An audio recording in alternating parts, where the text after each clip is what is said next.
Stand.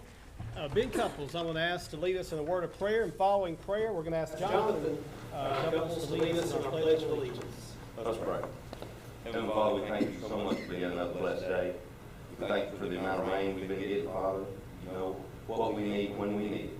Father, we ask you to continue to be with us during this pandemic, all the uncertainties, Father. We thank you for being our constant. Father, we thank you for loving us, and we ask that you continue to humble us and allow us to love one another, just as you love us. Be with us during this meeting tonight. Any and all matters discussed and handled here, it's our prayer that they're done in a manner that's pleasing to you. Father, we just ask that you be with us with all the uncertain decisions. Father, just continue to keep each and every one of us on one of those hearts. Father, there's so much uncertainty. We just ask you to continue to bless each and every aspect of everything that we do. Continue to be with our faculty and our students. Father, we love you and thank you so much for sending your Son down on the cross for us. It's in your most holy name we pray. Amen.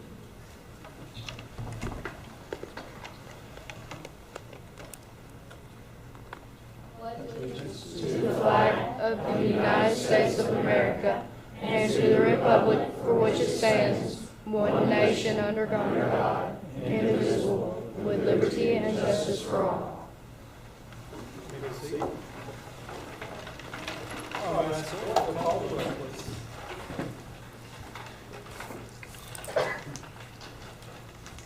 Benny Couples. Here. Shane Connor. Here. Norris Frank. Here. Mark Griffin. Here. Becky Hutcherson. Here. Jeff Harris. All present. All right, we have a quorum present, so our meeting is officially now called to order. Our first item on the agenda is a recommendation to accept the board agenda. Before we do that, I would like to entertain a motion that we move our delegations to number 11 in case there's any here tonight, and then have officially noted in our agenda that we have a discussion and an update for our school system on the current COVID situation. So I would like to have someone entertain that in the form of a motion. I'll make a motion we do. Second. All right, motion's been made and seconded to add that. So do I hear any discussion at all? All right, if there's no discussion, all those in favor say aye. Aye. Any opposed? All right, with that being said, let's go ahead and approve the full agenda. Do I hear a motion that we do now accept the board agenda with those addendums? I'll make a motion we accept the board agenda. A second. All right, motion's been made and seconded. Any discussion? All right, it is now said and approved. Next on our agenda tonight is approval of the consent agenda. I move that we approve the consent agenda. Second. Motion's been made and seconded. There is no discussion on that. So all those in favor say aye. Aye. Any opposed? All right, it is approved. All right, our first item tonight is our spotlights and celebrations. And I know we have a lot to celebrate here at Chester County Junior High. And Troy, I'm going to turn that over to you and have you introduce our guests tonight. Thank you very much. It is my pleasure to start this cycle for this school year where, and I'll say Mr. Norris Frank, I think initiated this request that we locate at the school sites specifically to have these meetings so we can learn from the great things happening at Chester County Junior High. At first I was told that only Mr. Jared Shoemate, who's Dean of Students, was going to be here, but look and behold, we have all three rock stars. We have Dr. Belinda Anderson in the back as our building principal, and Mr. Todd Lewis, assistant principal, who are all here. Todd is double dipping now with his duties with Eagle Vision Network, which is one of those exciting things that happens at the junior high every day. And we're very pleased with the opportunity to be able to have a more state-of-the-art recording and presentation live streaming, which we are live streaming through their Facebook page, correct? YouTube channel. Wow, step up. All right. So I'm turning this over to Mr. Shoemate. Is that correct? No, obviously Oh. it's Dr. Anderson. Dr. Anderson, so you, Mr. Shoemate's still out with a student. okay, very good. Dr. Maurice, do you have a video that he sent you? Could you help us spotlight this evening, and it's just about our students, and that's simply what it is. If you look over here at EVN, you'll see two fine young men doing the videoing and actually working the board, and they do that every day for EVN. And then EVN put together a video of our students, and they're just talking about the junior high and how they feel about it, and that's our spotlight for this evening. Can you see Dr. Maurice, or do you need a light back on for you?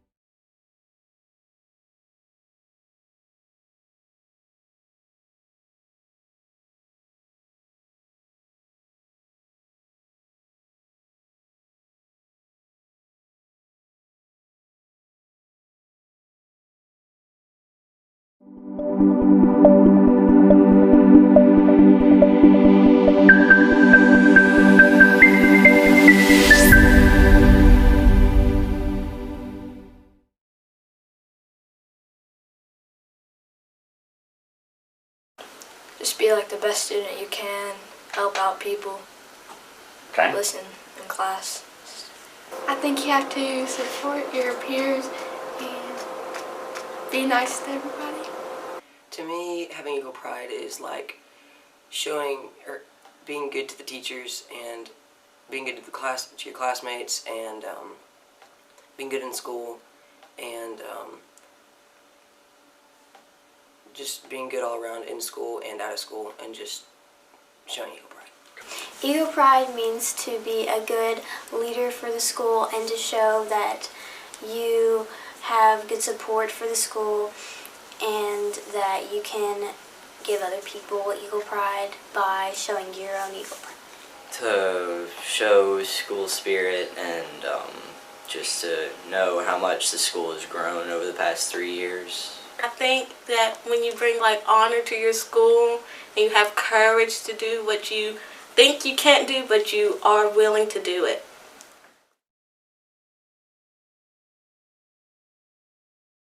I feel welcomed, best junior high ever. It's very fun being here. I enjoy school. My teachers, my administrators, and my peers. To me, what makes me proud to be part of the CCJHS family is probably the amount that the school has grown in a whole, and how much the school has just grown from each person directly, with their grades and just everyone in school together. Okay. I'm proud to be a part of the CCJHS family because of the people that are in the CCJHS school. They're all good people and they're all kind, and it's very good to be around people that show that they are a good leader too.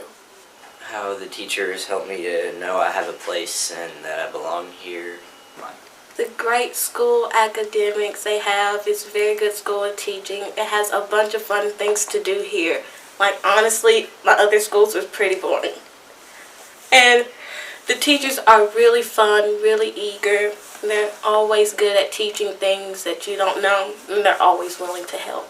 And the different clubs and the different things you can do here, it's really nice. For the evening is just our students. We're very proud of them, very proud of what they're doing and how they're growing. We have an excellent staff here, excellent faculty, and we couldn't be more proud to be Eagles. So thank y'all so much for being here this evening, and thank you for allowing us to host you. Yeah.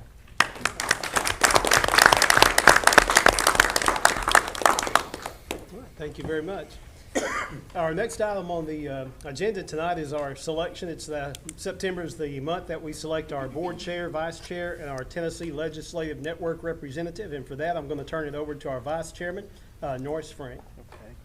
Okay. Nominations are open for the chairman of the Chester County School Board. Do I hear a nomination? I nominate Shane Connor. Good. Shane Connor has been nominated. Any other nominations? Nominations is closed. I don't think is there a need for acclamation or any vote or anything? This, it would be by acclamation if there's no other nominees. By acclamation? Okay. Okay. All right, with that being said, we will now open the floor for nominations for the vice chair of the Chester County School Board. I nominate Norris Frank. All right, Norris Frank has been nominated as our vice chairman. Are there any other nominations? All right, if there are no other nominations, Norris Frank would be selected by acclamation as well to continue as vice chairman. We also each year have a Tennessee Legislative Network representative through the TSBA to keep us in touch and informed with legislative issues in Nashville. And now the floor is open for our nomination for our TLN representative. I nominate Becky Hutcherson. Second. Okay, nomination has been made and seconded. Is there any other nominations? All right, easy enough then. I just assumed, I didn't ask, Norris and Becky, are you guys willing to serve? Yes. Okay, so all by acclamation then, our chair, vice chair, and TLN representative are set for the upcoming year. Next up tonight is our district and school TCAP and EOC student performance results, and I'll have Mr. Kilzer introduce that tonight. It is my pleasure. Again, we've had to sit on this data for several weeks because of it being embargoed. The state made a release of statewide data earlier. I don't want to take any fanfare away from what Dr. Maurice is going to share with us. Dr. Maurice, in his role of testing coordinator for the district, has been very much involved in our benchmark formative assessments through the course of the year that gives us the direction to go to remedy shortcomings, shortfalls with our student performance. And then in addition to our efforts here, and as I have shared with some of you individually, Chester County Schools during this last year's unique COVID year, because of our efforts to go to school from August the 10th to the end of that school year for that full term in-person education, made a significant difference in the education for our students in comparison to the other districts who felt like they could not do it that way. Hats off to our school leaders, to our school staff. Not only our educators, but everybody had to join hands and take an active role, including our support staff personnel, our cafeteria staff, our custodians, bus drivers, maintenance. Everybody had to join hands and do things in that unique way, in the different way, but so that we could continue to offer a quality education for our students. And again, in comparison to the work in front of us, you're going to notice that in the comparison to other districts, that Chester County fared extremely well. We have areas to fix, but we are very proud of the accomplishments of what we were able to do last year. Dr. Maurice is going to take over, and with a man dressed like he is, he's demanding presence. He's got his power suit on, so we're ready to learn. Good evening. I want to say thank you to the board for the opportunity to present our data tonight. I want to kind of start by talking about what this data actually is, because I think a lot of times we get lost in numbers.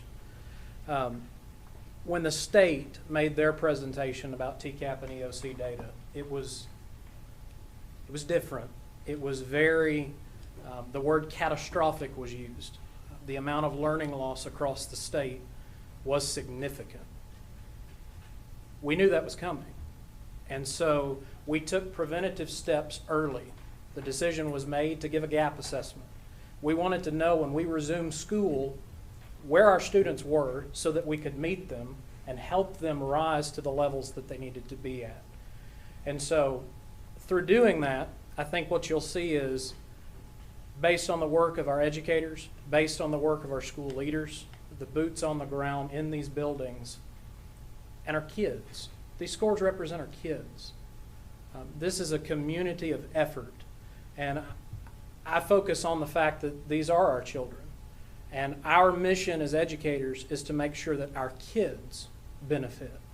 I can't compliment the board enough for your decision to have in-person learning. It was the right call. I speak from personal experience when I say I was the kid that needed to be in school. I needed to be here for more than just an education. School was the place that I was safe. School was the place where I was fed. School meant something to me. And so the decision to open our doors and be there for our community is about much more than just education. So when we look at these scores, we're looking at people, we're looking at children, and we're looking at the work, the diligent work, the extremely difficult work that all people involved in the district put forth last year, from building principals, district leaders, teachers, parapros, bus drivers. The work was difficult, but it was worth it. And so I'm excited to share these results with you today. So I've broken it into 3 parts for you. The first part, we're going to look at TCAP, ACH grades 3 through 8. When you see ACH, that means achievement. We're going to look then at high school, the TCAP EOCs. Those are end of course assessments. So at various milestones, the state measures the mastery of our students at high school. Those are referred to as end of course assessments. Then I want to make special mention of the new product from the state, the Family Portal. So starting with TCAP, our grades 3 through 8. When we look at 3 through 8 mathematics,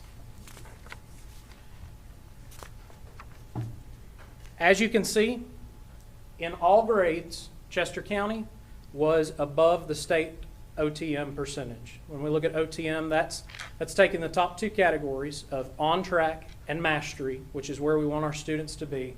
We combine those, and when we combine those categories and compare ourselves to the state, we were above the state in every grade level 3 through 8 mathematics.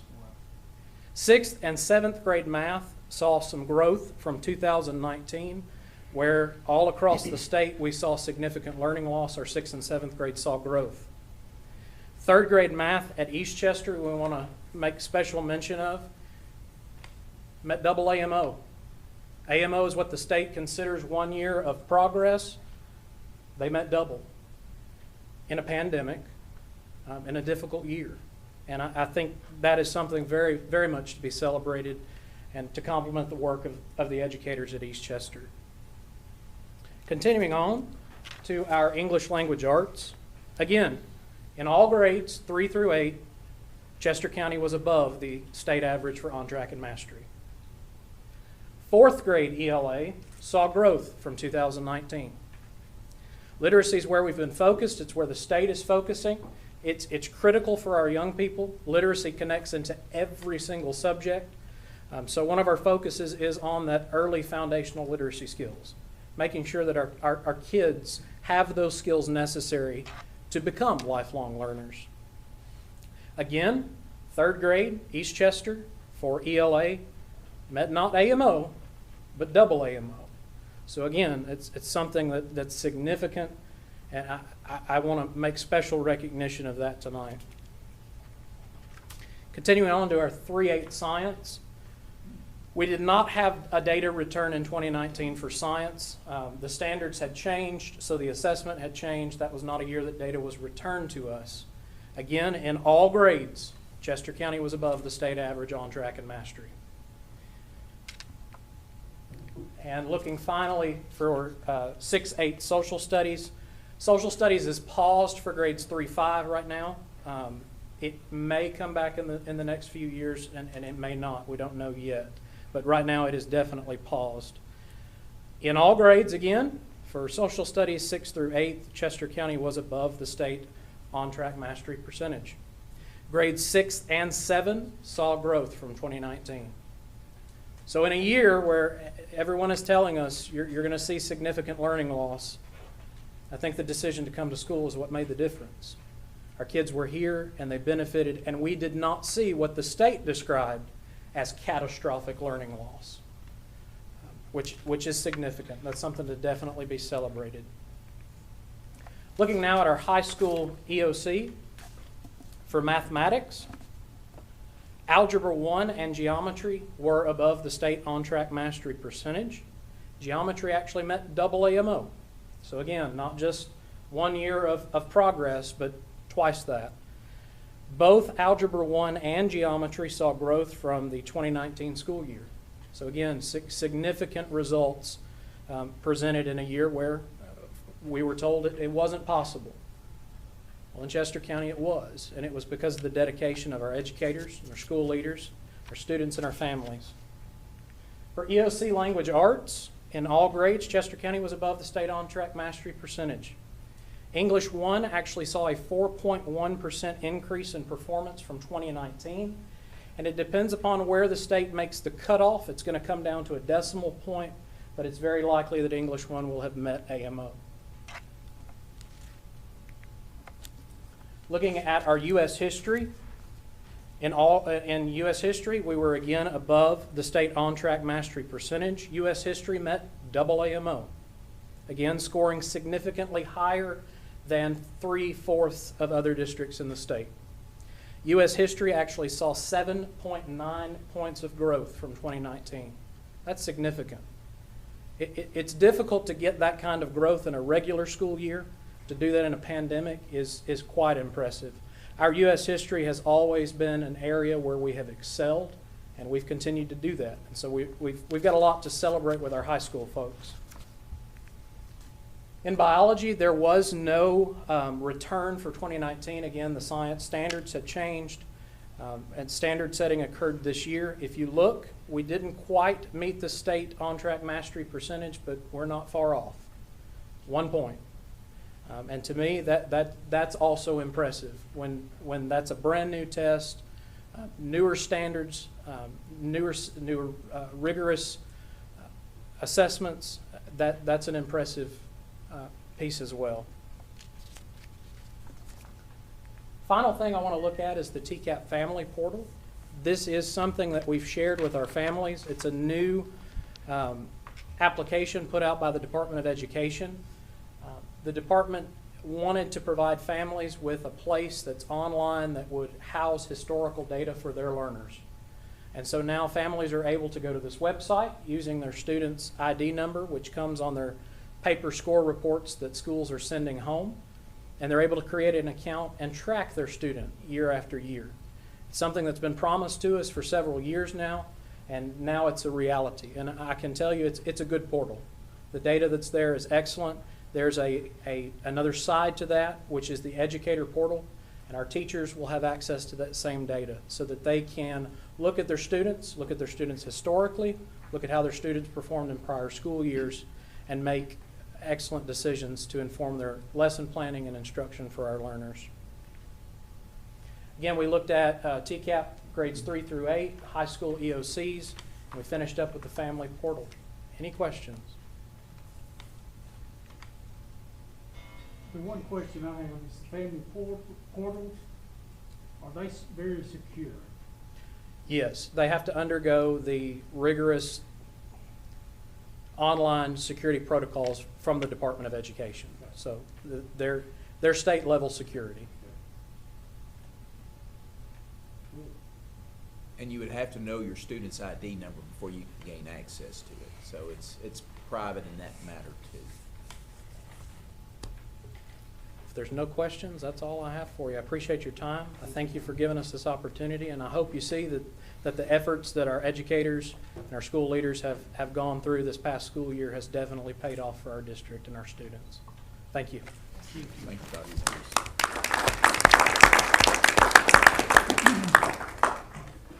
Our next item we're going to look at tonight is our policy subcommittee met recently, and there's a recommendation from that committee for some changes in current board policy, and we'll look through those, and I'll let you give the highlights, Troy, and then we'll look at approving those. Okay, board members, just briefly, and again, the subcommittee that makes up our policy committee are Ms. Becky Hutcherson and Mr. Mark Griffin.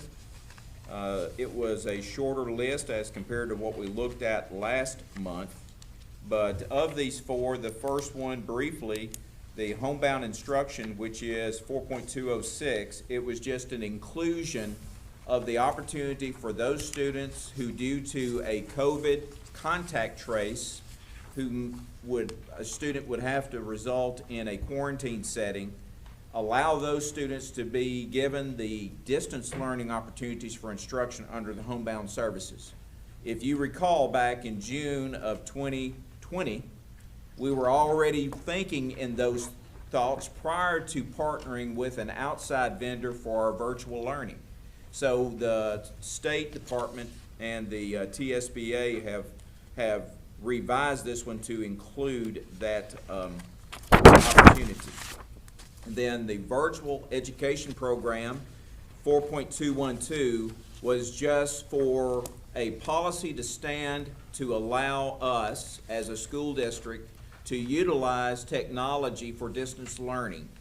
The TSBA felt like it was necessary to give that policy the language within there, and you have seen that policy. It is an inclusion of a new policy, but it's, for us, it would be, since we're using that in our distance learning format, it gives us some more tangible steps and processes and checks along the way.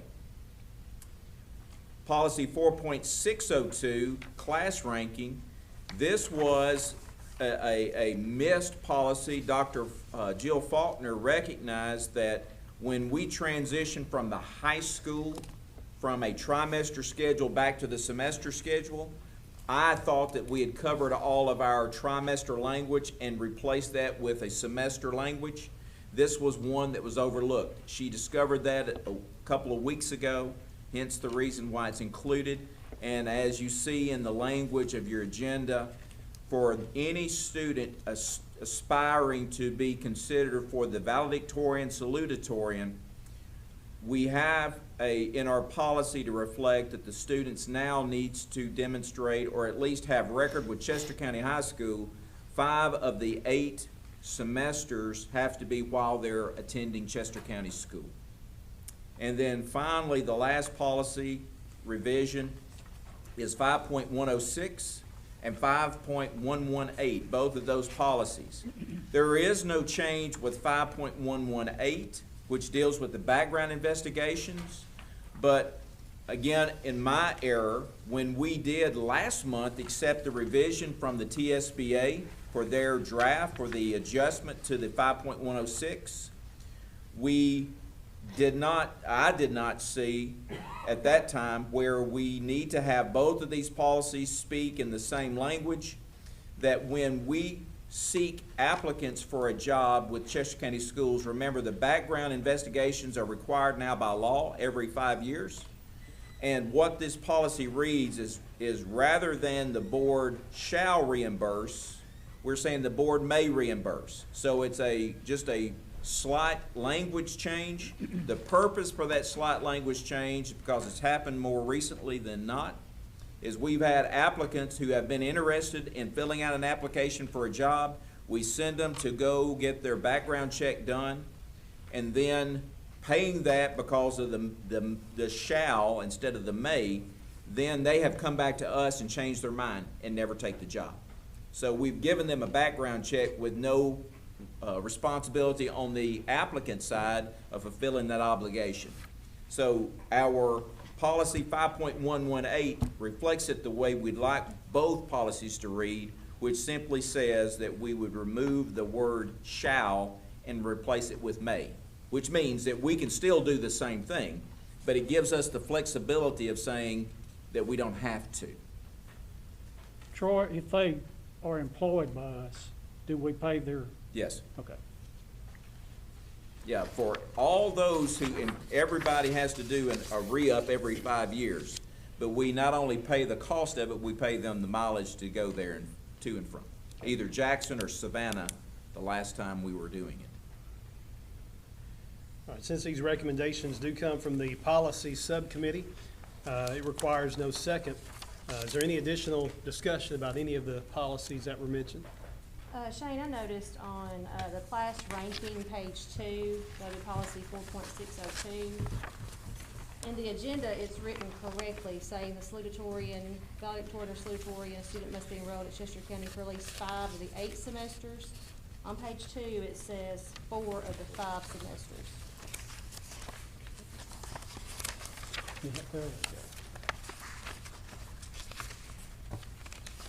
Okay.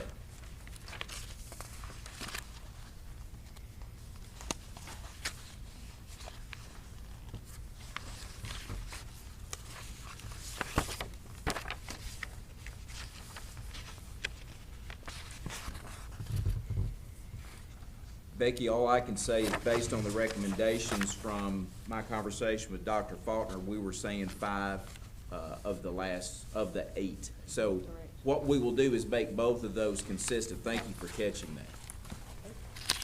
Is there any other discussion or questions? Thank you. All right, so no other discussion or questions on any of those. We'll just approve in all of them at one time. All those in favor of approving all those recommendations from the subcommittee, say aye. Aye. Any opposed? They are approved.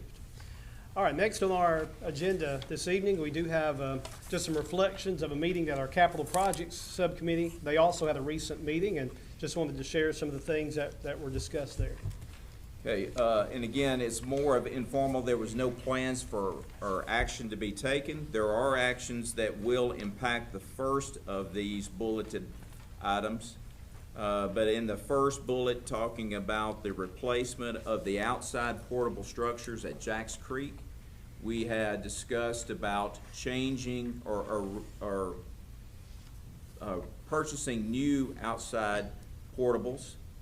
That was first conversation was back in really 2020, prior to the pandemic and the closure.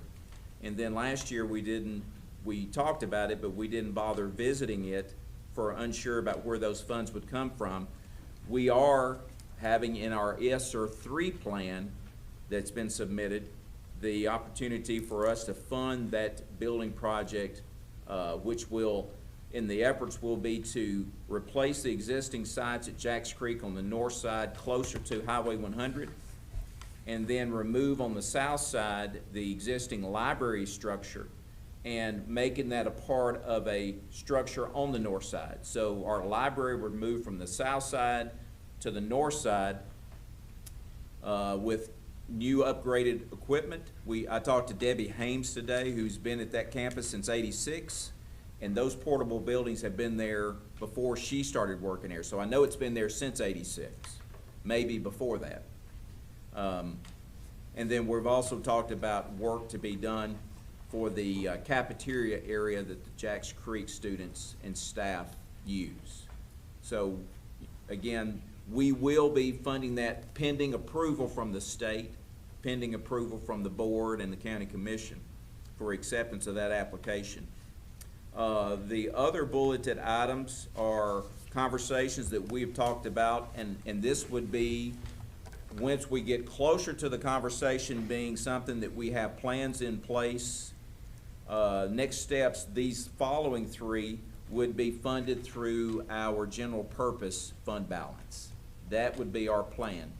The first one again being paid with ESSER 3. These last 3 would be considerations for, like for the second one, an expansion of 2 of our CTE programs. Our newest addition, which I say addition, our newest revision with our agriculture program.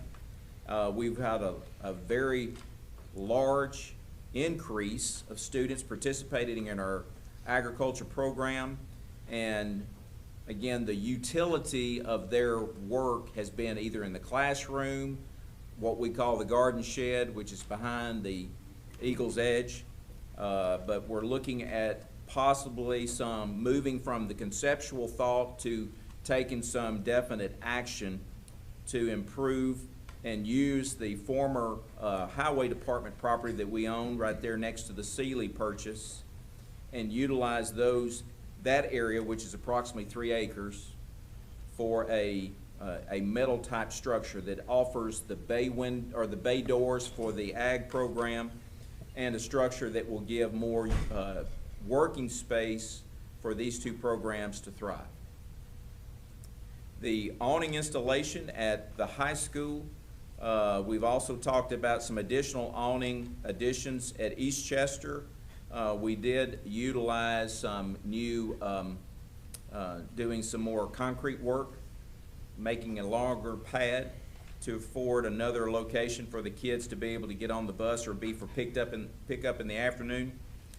But we've also had, through some of the work with our SPED program services, to have some additional awnings to allow a covered location for our students who are in special needs, and it takes longer for them to get into their transportation to and from. These projects may be funded through ESSER 3, but again, it's based on the availability of the funds and the approval. Then finally, the last one, we've talked about Williams Auditorium because we've spent some of our resources there to improve the actual setting of Williams, but the lobby and the bathrooms have yet to have any upgrade. So again, we had initially thought about utilizing the ESSER funds for the Williams Auditorium improvement, but because of the availability of doing other things that seems to fit the ESSER plan better, we have resorted to selecting the use of our general purpose fund balance for the improvement at Williams Auditorium. Britt, do you have anything you want to add to anything that I've said? Currently, I'm in talks for the Jacks Creek project with a modular classroom company. I'm trying to get some specs and plans so we can take it to bid. We thought we were going to be able to buy on a buying cooperative, but using federal funds, there's some stipulations on what it's going to cost and what they say we have to bid. We're going to bid. Okay. I'm getting pricing on the awnings that we're supposed to go around, so I should have that pretty soon. Haven't had any discussions with anybody about Williams. What was the other project? It was the CTE programs on the. Okay, and we've been, of course, with capital committee and so forth, I don't think we've gone too much further than when we were coming here with it, and from there, I guess we'll have a conversation soon about taking that to more visual plans and see where we have to go with fire marshal approval and how it works with that. Any other questions about any of those projects? There's no action on that, it's just kind of an update for the board. All right, if not, we'll go to item number 10, which is, we've referred to it several times in that conversation, but we do have a recommendation for board approval of the ESSER 3.0 application, and Troy will give us a little background about that. Just real quickly, the ESSER 3, this was the last of 3 funding streams from the federal government that we are utilizing for, again, majority of it is for the learning loss and for all the capital projects, all of the activities that we deem as a district necessary for us to continue to offer the best education possible given this circumstance of the pandemic that we are dealing with. We have had multiple meetings with different groups. We have solicited in the community stakeholders opportunities for them to voice their opinions about how to utilize these resources. Again, every time there is a federal opportunity for grant or funding, it always comes with a catch. So it doesn't give you the luxury of spending exactly where you want to or think best. You have to stay within the scope of their expectations. The actual deadline for submission is not until the end of the month, so it'll be next Friday. But Mr. Fenimore has submitted the plan recently. And again, but we're waiting for approval. It can be approved as it's read, or it can be non-approved, but they give you either sometimes very minuscule type of tweaks to make it better, approved, or sometimes major. But again, Mr. Fenimore has been very active in many years dealing with the federal budgets, the work that he does through all of our title programs. Ms. Parker deals with the IDA or the special ed federal programs, but both of those staff have had years of experience dealing with the submissions of plans, budgeting, and all the extra work related to it to provide assurances of it. So, again, it's my recommendation to you as the board that you accept the work that's been done because it is part of the assurances that we have to have for this ESSER 3. Is there a recommendation or a motion that we approve this recommendation for the board approval for the ESSER 3 application? I make the motion that we recommend the approval of the ESSER 3 application. I'll second. Okay, the motion's been made and seconded. Is there any further discussion? All in favor, say aye. Any opposed? And it is approved. Our last business item tonight is we did drop our delegations down to our item number 11. There are no delegations that were listed to come before the board tonight, but we do have a time for public comment. Is there anyone here that would like to address the board? All right, if not, we did mention that we would just get an update from our school system, and I know there's a concern just across the board in the country about the latest COVID update and just kind of our situation currently in Chester County. So Troy, I'll let you kind of draw attention to that and give us an update. Well, I offered a brief explanation when I gave you your board packet. Again, this is still a unique situation that we're in, and as I have shared my conversation with many other directors in our Southwest Core region, we all have even less assurance of what the tomorrow will hold. As you have seen in the conduct of state government and federal government now, there's a lot of politics involved.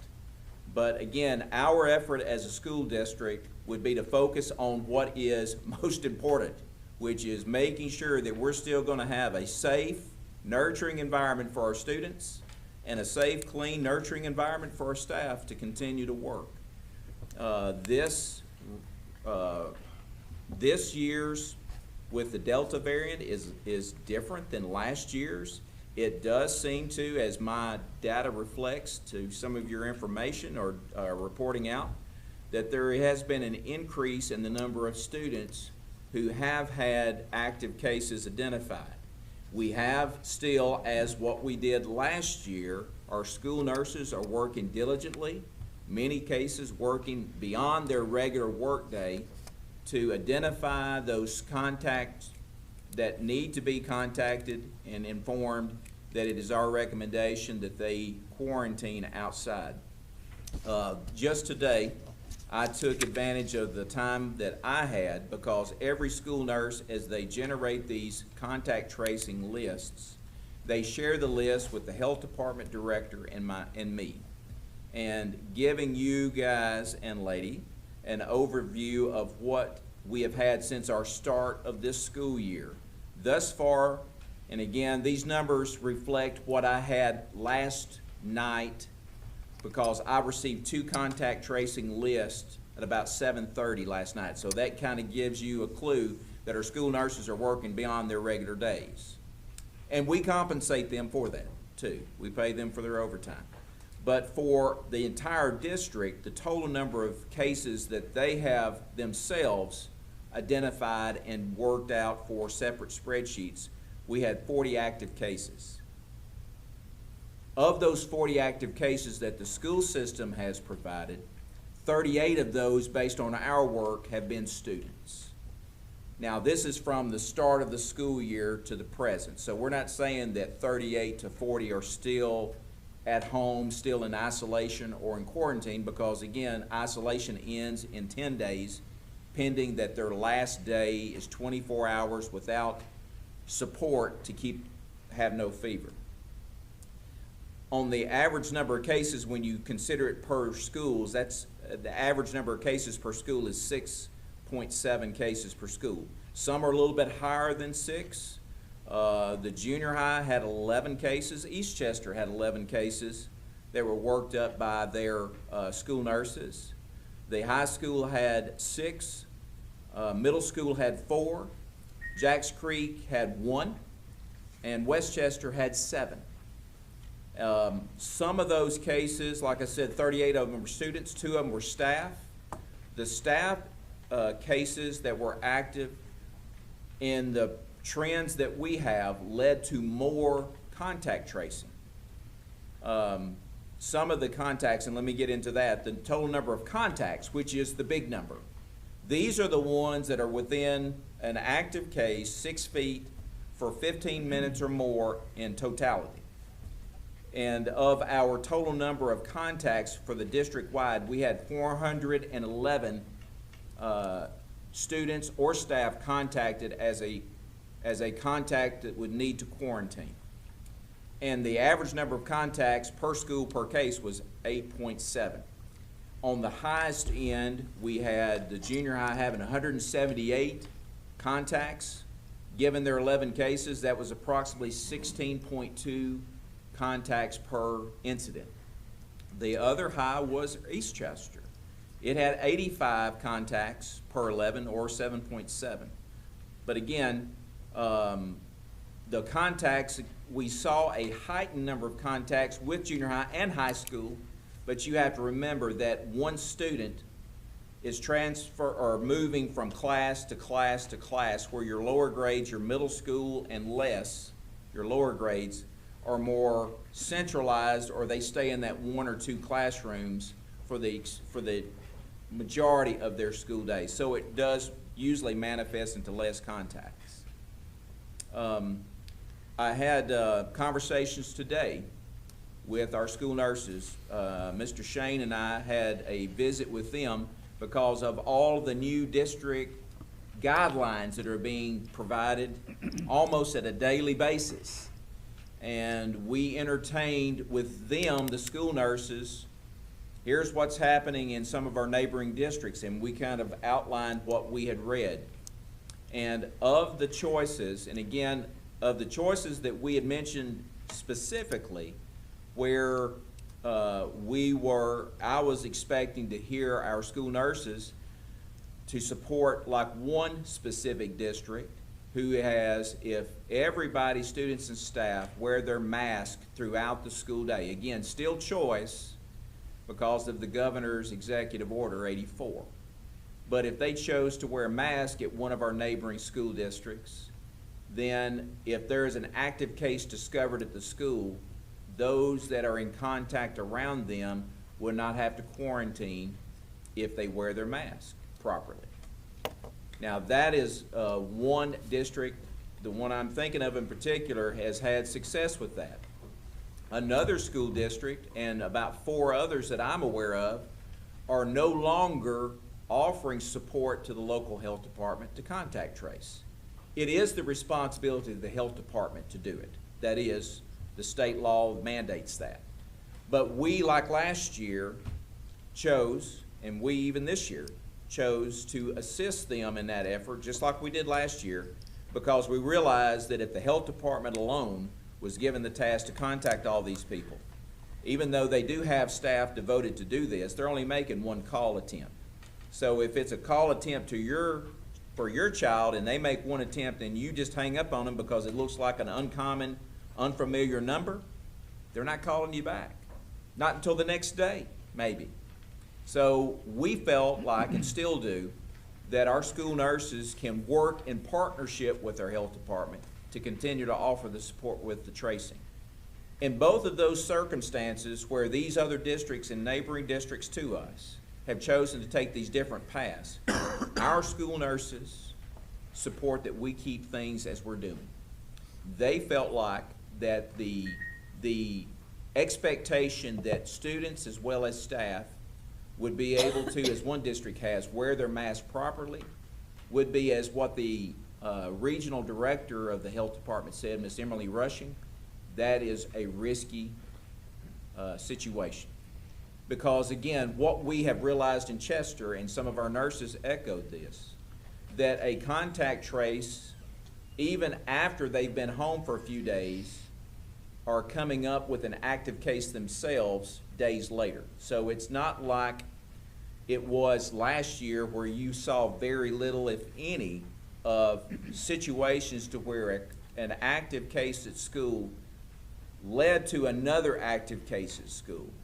We have not got enough data to support that that's not happening now, and it has the tendency, or can happen, even days later.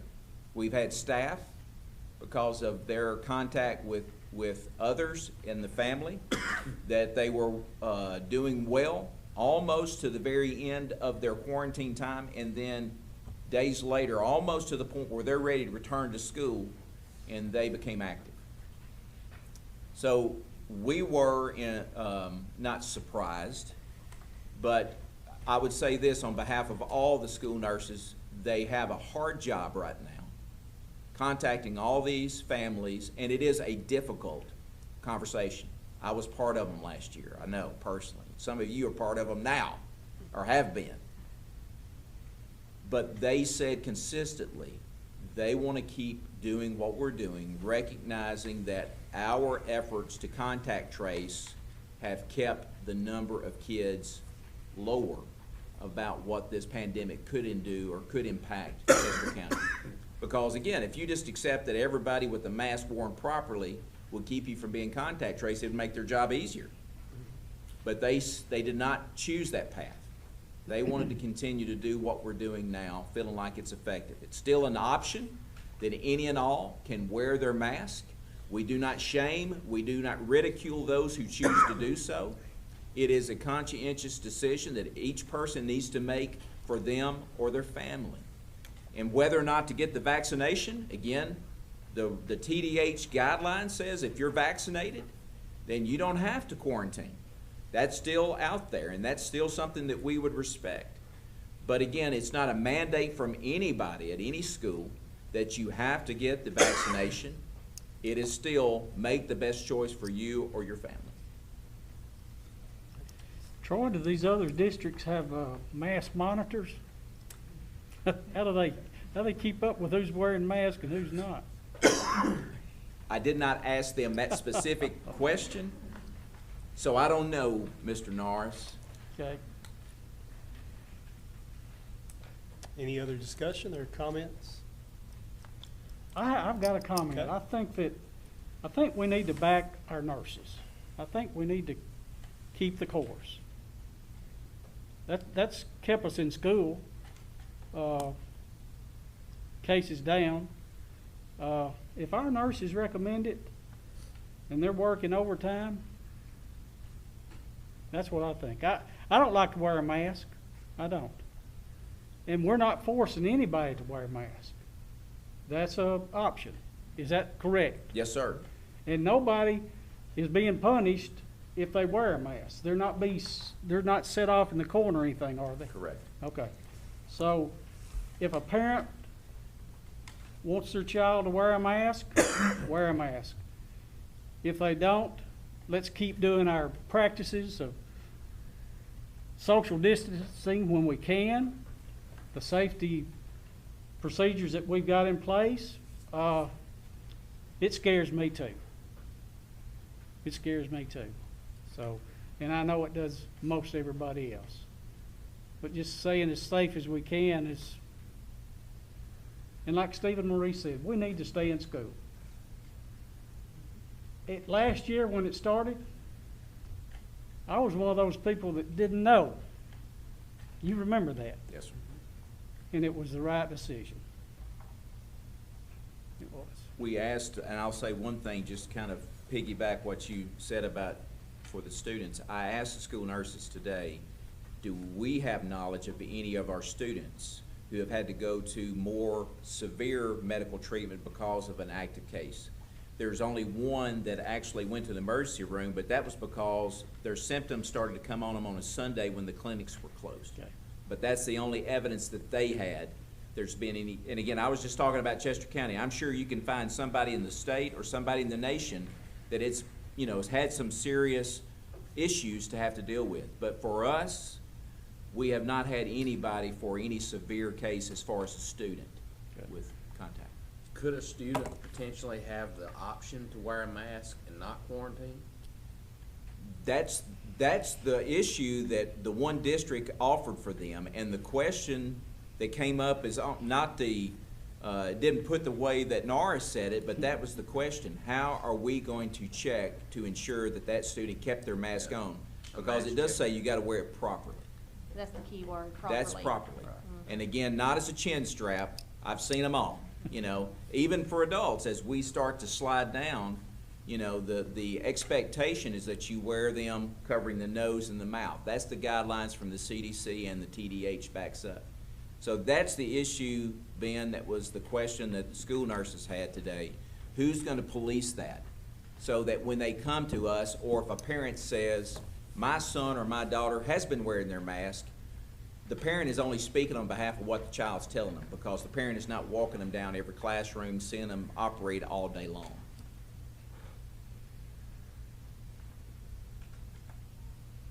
Any other comments, questions? Shane, has anybody got any comment out here? Anybody? The question that's going to be brought up that has been brought up, if you're giving parents the choice of whether their child wants to wear a mask, why is the parent not having the choice of their child to be quarantined? That they understand that they can diagnose symptoms. And if you're telling me that it's my choice whether my kid wants to wear a mask or not, the conversation we've received is, why can't I make the decision whether my child misses it to the things that they want to when they're sitting here? If you're telling me it's my choice, why can it not be my choice? That's a hard question to answer. When we're saying it is, yes, it is your choice, but no, you can't make it. I got you. That's a tough conversation. It is. The school nurses did mention today they would like to see, like we did last year, the parents, they're seeing a lot of parents let their children out with symptoms, and the parents doing that checklist each morning, again, getting back in that routine to really help the school staff, not letting them come to school with symptoms, because they are seeing that. They told us daily. So it's starting at home with that checklist to do that wellness check. Since it's open, I would support that. When school started back up, I was extremely surprised it was not continue doing that checklist every day with the parent taking the temperature, signing off, no symptom. Right. They said as far as what the community could do, the greatest help, that would exactly be it, providing that health check to their child before they ever arrive at the school building. Now, I had mentioned to Dr. Maurice before the meeting got started that we are going to go back and purchase more of those posters, signs that we had used last year. Some schools, I know the junior high's got theirs posted on some of their doorways, but we're going to make sure that we replenish our stock of those signs posted around the schools to ensure, and we will communicate that out, about the well checks, the necessary part. Again, it's inconvenient when everybody's trying to go. It just gives that extra layer of protection knowing that before that child comes into the threshold of the school, that mother or father or caregiver has already proven at least some evidence that that child did not leave the house with symptoms. Do they take their temperature? Is that one of the things that they? Well, one of the questions, as you recall, is like if you've had a temperature of 104. Right. So again, to take that, to be able to say yes or no they don't, obviously no they don't if they're coming to school, then they would have to check their temperatures to know that for sure. Anyone else? And just for, I did look today before the meeting, just to give us a point of reference. On this date in 2020, where we're at 38 student cases now, we were at 30 last year at this time. So we're not far apart. So the procedures seem to be, working, even with this variant affecting the kids a little more than last year. So. With the school events, was that something that we need to start monitoring temperatures and all that again? Well, I had a conversation, I think I had it it was with Brandon, is who I had it with. Last school year, the TSSAA was in front of all of this with very strict, stringent guidelines about who could go, what would be the requirements at the door for all the TSSAA sanctioned sports. They don't have that this year. Now, we can still do the signage, but with the expectations that people are coming in. Of course, an outdoor event is also a better event to deal with the contagious nature of this. But there has been almost nothing said from the TSSAA as far as just like last year. It's not the same.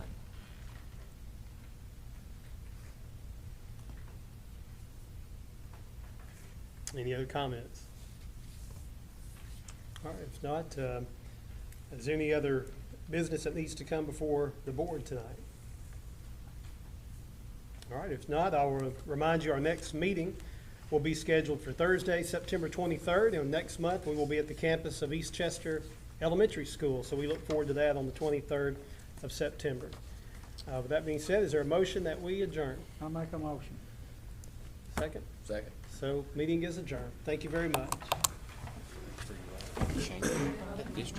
Is it in person or is it?